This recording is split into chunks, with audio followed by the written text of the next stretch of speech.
Hey there, it's Lowell Wild Jr. I just got back from our annual Fellows Retreat, which was a great experience. Every year we get together with our former fellows and we talk about kind of what's happening in the world. We do some academic, we do some social, and just some really good conversation that comes from these phenomenal men and women who have spent time with us and are doing their own things in their careers. We were talking about a whole host of different things, but a conversation came up during the weekend that I thought was really interesting. Many of us had recently watched the docudrama called Dopesick. It's on Hulu TV, and I know everybody doesn't have Hulu, but Dopesick is this multi-episode series about OxyContin and Purdue Pharmaceuticals and how they brought OxyContin into the world and how it became a big problem with addiction and things like that.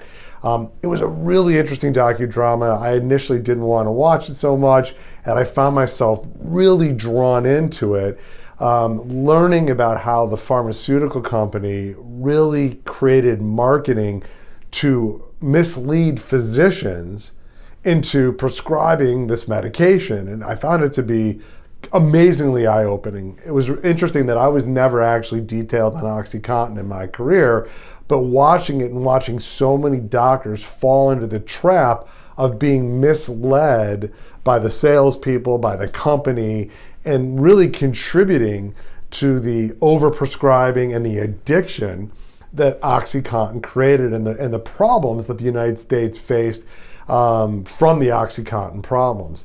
So really, really worth watching this show. I think it'll open your eyes to a whole bunch of things.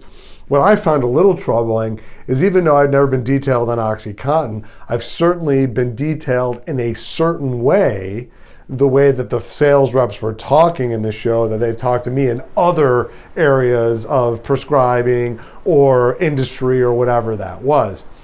But I also came to realize something, we have to be really careful about prescribing pain medications. And you'll see in this show that the idea of overprescribing pain medication is created by industry and marketing.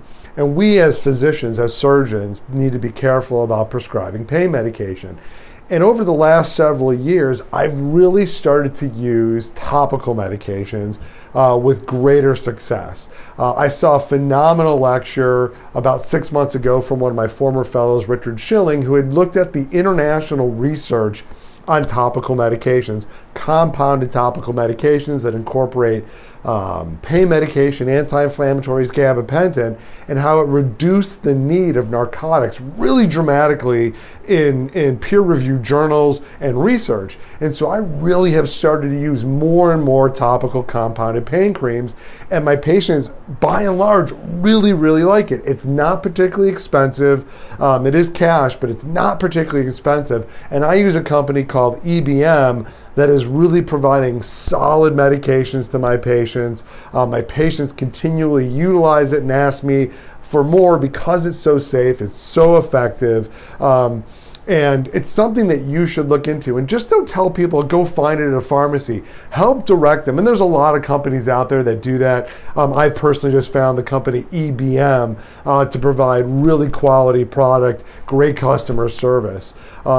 But I would encourage you, watch the show Dopesick, take away some really valuable learning points from not listening to companies and marketing and salespeople to decide how you're going to treat your patients, and look for alternative ways to supply pain relief to your patients. Have a great week.